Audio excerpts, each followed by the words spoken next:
ffaith am David Davies a'r diwydiant glo. Mae Cymru yn fyd enwog am ei glo. Ond wyddoch chi taw ar hap y damwain digwyddodd hyn? Mae'r cyfan diolch i gambl fawr gan ddyn busnes o'r enw David Davies.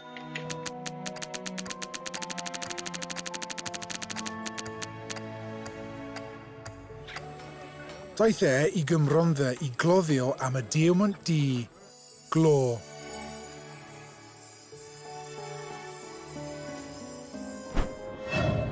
Mae David wedi gwneud ffortiwn yn adeiladu reilffyrdd.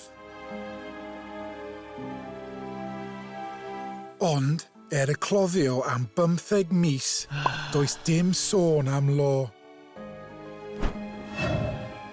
Mae ar fi'n rhoi'r gorau i'r chwilio. Does fawr o arian ar ôl i dalu'r cyflogau ac mae'n galw ei weithwyr ynghyd.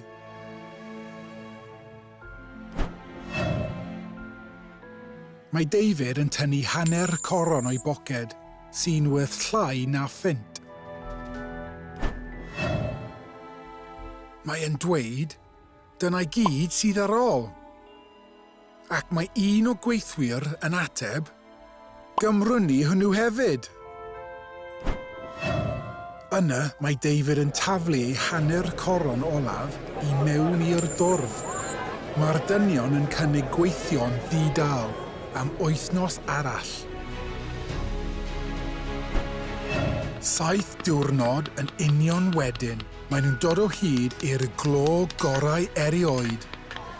Ac mae chwyldro mawr.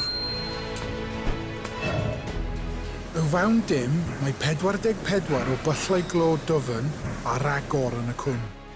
Ac mae dociau Caerdydd a'r Bari yn allforio mwy o lo nag unrhyw harbor arall.